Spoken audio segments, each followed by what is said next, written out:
she was interested in the harmony of extended tones, and I love low bass tones, especially if you listen to some Russian choral music and they have those super low, and I had to look up how to say this, but basso profondo, like they're super low tones that just, you know, like rattle you.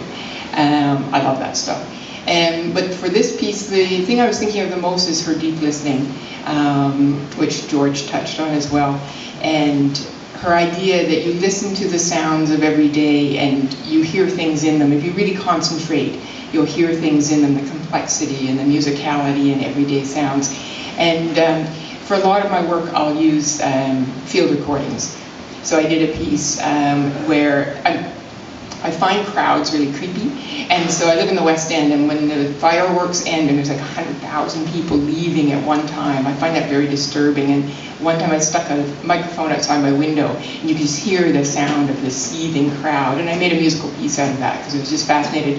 And in the process of editing, you listen to it over and over and over, and I would hear new things in that crowd sound. Different voices would pop out, different sounds. And I found that process really interesting, and it made me think of Paulina Rivera's and her deep listening process. I also did that with some other pieces, and using everyday sounds, footsteps and paper ripping and vacuum cleaners and just different things. So I use that as part of the music that I do anyway. So for this piece, I divided it into 3 parts. That was my way of sort of tackling the longer length than I'm normally used to dealing with. So the first part is, I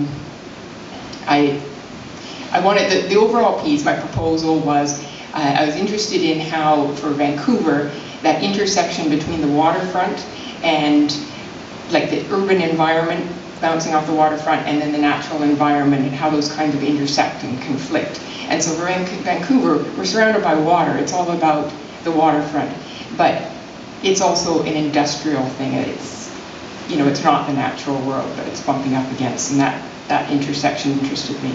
So for the first part, I wanted to get the industrial sounds of the waterfront, and I found a way. Originally I was going to go out with field recordings, and I thought, oh, how am I going to find the industrial sound? Do I have to go stand down by, it's all blocked off, I should try. It's all blocked off, the industrial part of the waterfront where the green elevators and the boats come in, the tankers and things.